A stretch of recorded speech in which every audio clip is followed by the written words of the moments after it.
272 तथाकथित गणमान्य लोगों ने राहुल के खिलाफ एक चिट्ठी लिखी है और उनका ये कहना है कि चुनाव आयोग को कमज़ोर करने के लिए आप कृपया कोई आरोप न लगाएं। ये तो वही बात हुई कि कोई विद्यार्थी है और उसको मार्क्स में 100 नंबर लाने चाहिए, 100 का पूर्णांक है। मान लीजिए वो 90 नंबर ले आया, 75 ले आया, 85 ले आया, 80 लाया, 60 लाया, तो मालूम चले कि पूर्ण तो नहीं हुआ वो और भी आलोचनात्मक रह गया। तो ऐसे ही 11 साल से चल रही सरकार को लगता है इन 272 गणमान्य लोगों ने 100 में 100 नंबर दे दिया है। अगर 100 में 100 नंबर नहीं दिया है, 100 में 100 पात्र नहीं है, तो 1 नंबर, 2 नंबर, 10 नंबर कुछ तो कम होगा। तो क्या इन लोगों ने आज तक, ऐसे गणमान्य लोगों ने सरकार की आलोचना करने का कभी कोई, इन लोगों ने कभी कोई प्रश्न उठाया? कभी कोई प्रश्न नहीं उठाया। तो इतने ताकतवर ये लोग हैं, पूर्व जज हैं, IAS हैं, IPS हैं, लेकिन आज तक 11 सालों में सरकार के ऊपर कोई आज तक ये उंगली नहीं उठा पाए, कोई प्रश्न नहीं उठा पाए। यानी कि इनके हिसाब से सरकार 100 में 100 नंबर प्राप्त की हुई है। राहुल गांधी ने आरोप के साथ में 2-2 बार प्रेस कॉन्फ्रेंस करके चुनाव आयोग पर गंभीर आरोप लगाए। जो एड्रेस उन्होंने दिखाया, उस एड्रेस पे 500 लोगों को, 70 लोगों को, 100 लोगों को 0 नंबर लिखा हुआ है, उस पर लोगों को नाम चढ़ा हुआ है। तो क्या 0 नंबर में कोई मकान होता है? इसके एवज में मुख्य चुनाव आयुक्त ने प्रेस कॉन्फ्रेंस करके बोला कि जो सड़क के नीचे, पुल के नीचे कहीं भी सोते हैं उनका नंबर 0 होता है।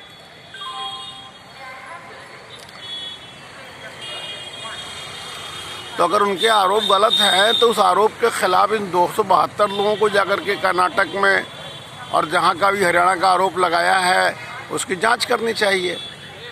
और जांच करने के बाद राहुल गांधी के ऊपर इनको जो भी कानूनन कार्रवाई बनती है वो करने के लिए इन लोगों को आगे आना चाहिए। चुनाव आयोग जो एक संवैधानिक संस्था है, जो सुप्रीम कोर्ट को भी नहीं डर रहा है, तो क्या वो इतना कमज़ोर हो गया है कि राहुल गांधी के आरोप पर कोई भी कार्रवाई करने में अपने को अक्षम पा रहा है? अगर राहुल गांधी के आरोप बेबुनियाद हैं और चुनाव आयोग की छवि को धूमिल करते हैं, तो चुनाव आयोग को कोई एक्शन लेने के लिए संविधान के तहत में उनके पास अधिकार जरूर होंगे। उस अधिकार का प्रयोग नहीं कर पा रहे हैं। इसका क्या मतलब है? इसका मतलब यह है कि कहीं ना कहीं चुनाव आयोग जो है फंसा हुआ नज़र आ रहा है और प्रैक्टिकली जो राहुल गांधी के आरोप हैं वो सही लग रहे हैं। सही नहीं लग रहे हैं तो चुनाव आयोग को इसको खारिज करते हुए और उनको जवाब देना चाहिए कि नहीं, ऐसा नहीं है। और जवाब देने से तो रहा, वो मौन है। अभी बिहार में भी धांधली के आरोप लगे हैं। सबसे बड़ा ब्लंडर तो चुनाव आयोग का ये है कि चुनाव आचार संहिता लगने के बाद, कोड ऑफ कंडक्ट लगने के बाद बिहार सरकार ने महिलाओं 1,25,00,000 महिलाओं के खाते में 10,000 रुपये पैसे डाले। चुनाव आचार संहिता में लेन देन बंद हो जाता है, कोई किसी को 1 रुपया नहीं दे सकता है। सरकार ने यहाँ तक कि जिस दिन मतदान हो रहा था उस दिन तक पैसा डाला है। प्रथम चरण, द्वितीय चरण, दोनों चरणों में लोगों के खाते में पैसे गए। यहाँ तक कि पेंशन भी लोगों के खाते में गई है। और यहाँ तक कि जीविका दीदी जो उनकी महिलाएं थीं, जो प्रचार कर रही थी कि हमारे खाते में पैसा आया है, तुम्हारे खाते में पैसा आएगा। यहाँ तक कि उन्होंने बताया कि 2 लाख रुपए ये आर्थिक सहायता देनी है आपको स्वरोजगार के लिए, जिसका 10,000 रुपये उसके अग्रिम आया हुआ है बागले। और 1,90,000 आता है कि नहीं आता है वो तो बात आई गई हो गई। लेकिन ये है कि जीविका दीदियों को भी जो है चुनाव आयोग ने बूथ पर लगा दिया। जो प्रचारक थी सरकार की उन्हीं को बूथ पर लगा दिया। ये भी एक चुनाव आचार संहिता की धज्जी उड़ा रहा है। यानी कि सत्तारूढ़ दल जो भी कर रहा हो, सही गलत कुछ भी कर रहा हो, उस पर चुनाव आयोग को कोई भी रोक लगाने से जो है, उसको कोई भी रोक लगाने की आवश्यकता नहीं है। तो ऐसे में चुनाव आयोग तो संदिग्ध समझ में आ रहा है। और इन 272 गणमान्य लोगों को चुनाव आयोग पाक साफ दिखाई पड़ रहा है, जबकि इनमें से बहुत सारे ऐसे लोग हैं जो भाजपा के द्वारा दिए हुए, भाजपा सरकार के द्वारा दिए हुए रेवड़ियों पे अपनी जीवन यापन कर रहे हैं। कोई किसी पद पर हैं, कोई किसी पद पर हैं, कोई किसी पद पर हैं, कोई किसी पद पर हैं, आगे और भाजपा से पद चाहते हैं।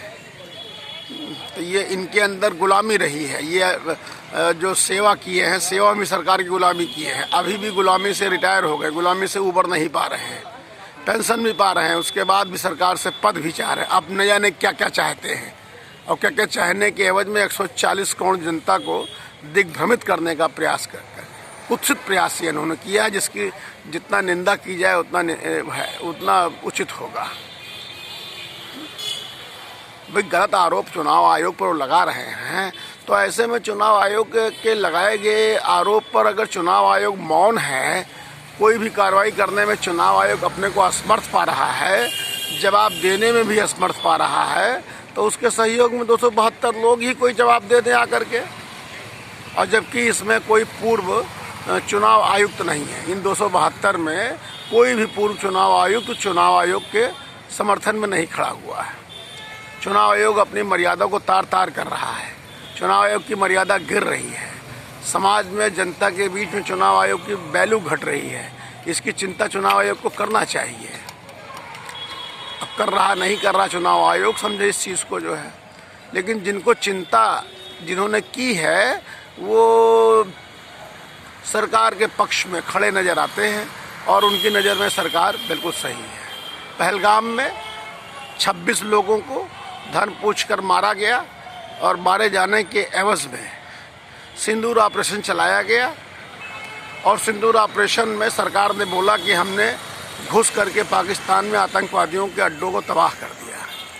लेकिन वो 4 आतंकवादी जिन्होंने 26 लोगों की बर्बरतापूर्ण नृशंस हत्या की थी, उनको पकड़ने के लिए आज तक सरकार कुछ नहीं कर पाई, उनको पकड़ तक नहीं पाई, उनकी पोजीशन नहीं बता पाई, वो कहाँ हैं। पाकिस्तान चले गए थे, वहाँ मारे गए कि यहाँ है, कहाँ है, धरती निकल गई, आकाश निकल गया, पता नहीं है।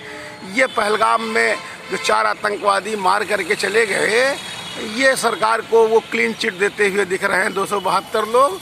उनको इस बात की चिंता नहीं है कि 26 लोग जो मारे गए, उनके लिए भी सरकार से प्रश्न पूछें कि आप उन 26 लोगों को पकड़ के लाइए, इतना समय हो गया है, आज तक आप पकड़ के क्यों नहीं लाए, या उनकी पोजीशन और पोस्ट नहीं बताया। सिंदूर ऑपरेशन जो चल रहा है उसके वो अभी चल रहा है, बताया स्थगित किया गया है। डोनाल्ड ट्रंप ने कहा कि हमने युद्ध को रुकवाया है, 50 से 52 बार उन्होंने बताया कि हमने सीज फायर कराया है। आज उनकी शायद 700-800 पन्ने की रिपोर्ट आ गई है, जिसमें उन्होंने पाकिस्तान को इस सिंदूर ऑपरेशन में विजेता बताया है, और चाइना को भी उन्होंने बताया है कि चाइना ने आपदा में अवसर ढूंढते हुए इस युद्ध में अपने अस्त्रों शस्त्रों का जो है प्रदर्शन किया, और उसका उसने जो है प्रदर्शन करके जो है अपने शस्त्रों का जो है उसने प्रचार किया। चाइना को भी एस मिलता हुआ अमेरिकन खुफिया रिपोर्ट ने बताया है, जबकि वहाँ की कोई वो संवैधानिक संस्था है जिसके द्वारा रिपोर्ट तैयार की गई है, और वो रिपोर्ट कांग्रेस के सामने भी पेश की गई है। उसमें पाकिस्तान को विजेता बताया गया है।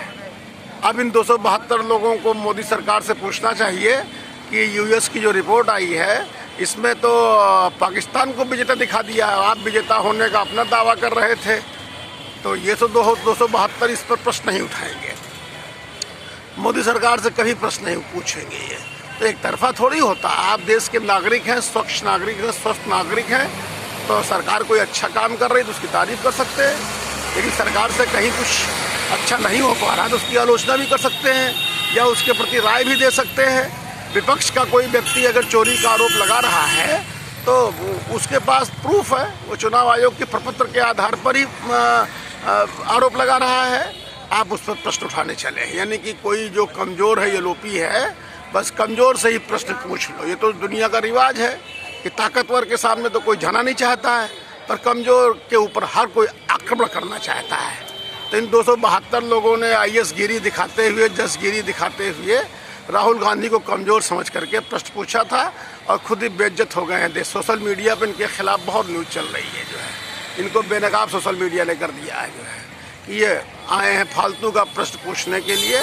और ये चाल भी भाजपा की नाकाम हो गई। लेटर उन लोगों ने लिखा भी नहीं है, ये लेटर भाजपा की तरफ से लिखवाया गया है और उनके केवल साइन उन्होंने कर दिया, क्योंकि वो सब लाभार्थी हैं भाजपा के, सरकार के लाभार्थी हैं, तो सिग्नेचर करेंगे ही करेंगे जब लाभ प्राप्त कर रहे हैं जो है।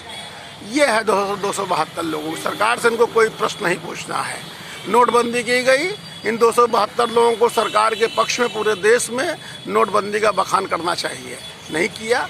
नोटबंदी की गई, जीएसटी डाउन हो गई और 14 के पहले जो जीएसटी का फिगर था आज 25 चल रहा है। भारत अभी उस जीएसटी को प्राप्त नहीं कर पाया है। इस पर इनको सरकार की तारीफ करनी चाहिए थी कि अभी आप 14 के पीछे की जीएसटी को प्राप्त नहीं कर पाए हैं, उस पर इनको कोई प्रश्न नहीं है। 56-57 रुपये का डॉलर 14 के पहले था, जो पहुंच गया है 89 रुपये में। 1 लाख डॉलर आरबीआई ने बेच करके अपनी इज्जत बचाई हुई कि रुपया और ना गिरे। इस पर इनको कोई प्रश्न नहीं पूछना है कि जो सामान विदेशों से आयात होता था, अगर 56-57 रुपये देने पड़ते थे उस सामान के लिए, उतने ही सामान के लिए 89-90 रुपये आज की डेट में देने पड़ रहे हैं। इसके लिए इनको कोई प्रश्न नहीं उठाना। ये बड़े शुभचिंतक हैं देश के नागरिकों के बहुत शुभचिंतक हैं। अरे चिंतक ये अपने हैं, शुभचिंतक ये अपने हैं। अपनी शुभचिंतक इनकी इन्होंने मक्खनबाजी किया है, सरकार की पैरोकारी इन्होंने किया है और कि हम आईएएस हैं, हम बुद्धिजीवी हैं और हम जो कहेंगे बस वही सही। अरे जब सरकारी नौकरी में आप थे, आपने अपने दिल पे हाथ रख के देखिए आपने कितना सही काम किया है। क्या आपने तनख्वाह पे ज़िंदगी व्यतीत किया है? प्रश्न में तो आप ही उत्तर देंगे। तो ऐसी स्थिति में देश के शुभचिंतक बनने चले थे और हीरो बनने चले थे कि हम राहुल गांधी पे प्रश्न उठा रहे हैं जो है। इससे राहुल गांधी रुकने नहीं वाले हैं। उनके तो प्रस्तावित है रामलीला मैदान में चुनाव आयोग के खिलाफ उनकी रैली धरना प्रदर्शन होने वाला है जो है। और राहुल गांधी को रुकना भी नहीं चाहिए। अपने मिशन को कामयाब करने के लिए जो भी प्रयास उनके पास विपक्ष के प्राप्त है वो उनको करना चाहिए जो है। और सच दूध को दूध, पानी का पानी अलग करना चाहिए। जनता के सामने कॉन्स्पिरेसी नहीं होनी चाहिए, क्लियर होना चाहिए कि कौन सही है कौन गलत है। राहुल गांधी सही है, चुनाव आयोग गलत है। तो चुनाव आयोग गलत है तो उसको दंड मिलेगा, अगर उसने गलती की है तो दंड मिलेगा जो है। और जो कोड ऑफ कंडक्ट का उन्होंने खुल्लम खुल्ला धज्जी उड़ने दिया है, इसके लिए तो चुनाव आयोग बहुत ही दोषी है।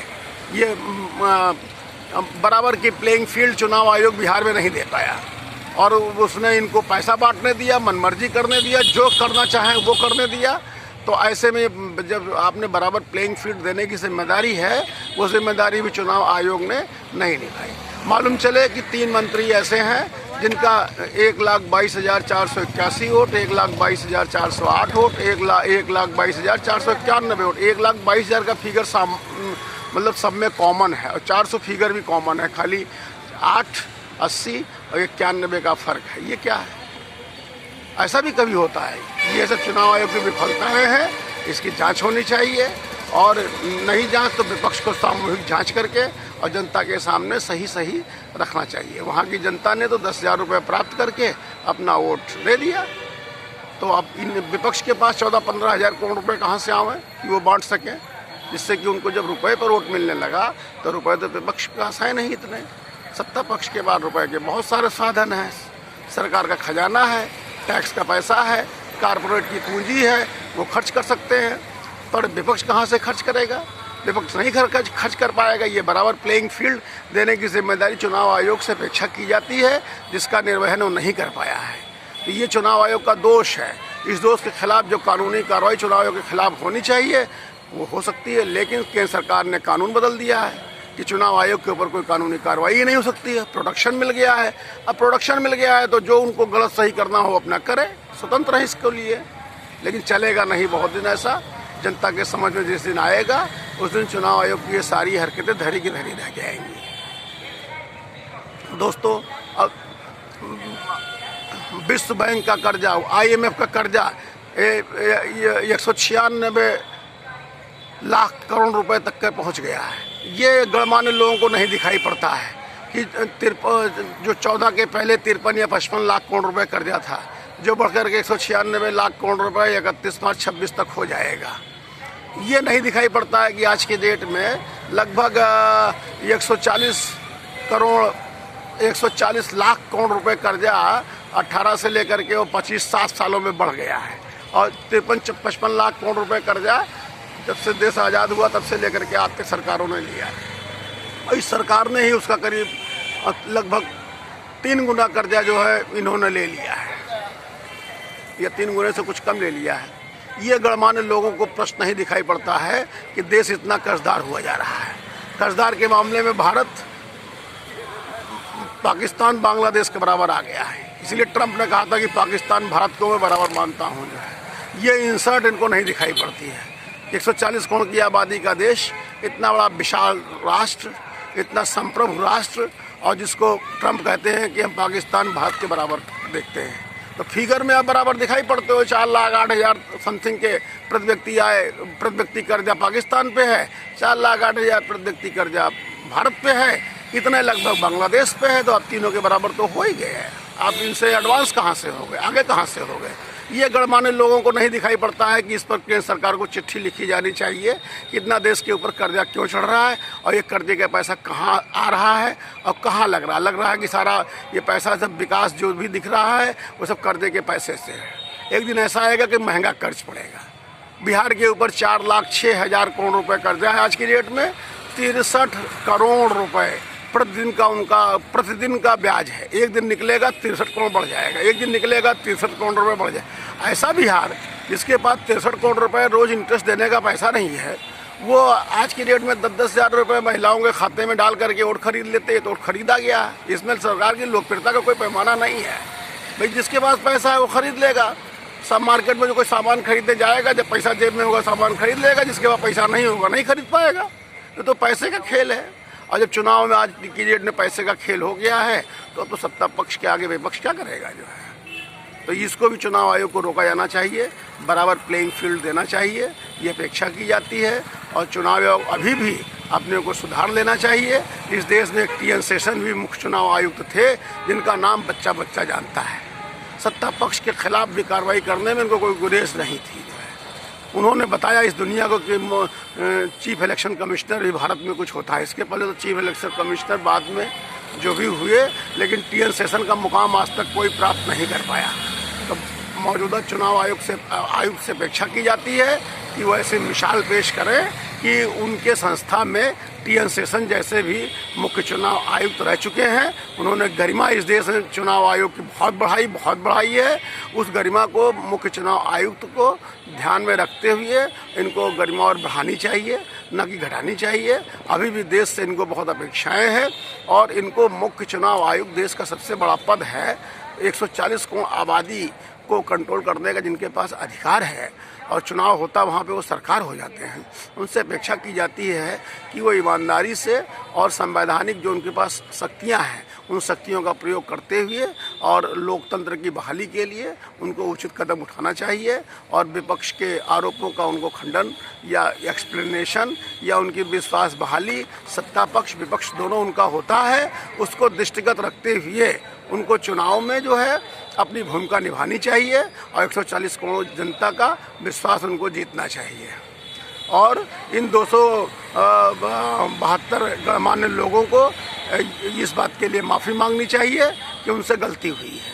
या तो चुनाव आयोग को क्लीन चिट दे, वो सिद्ध करें चुनाव आयोग सही है, राहुल गांधी गलत है। अगर ऐसा वो नहीं कर पाते हैं तो उनको राहुल गांधी से माफ़ी मांगनी चाहिए। दोस्तों, वीडियो में बस इतना ही। आपको अगर अच्छा लगा हो तो शेयर सब्सक्राइब करें। दोस्तों नमस्कार, जय हिंद, जय भारत।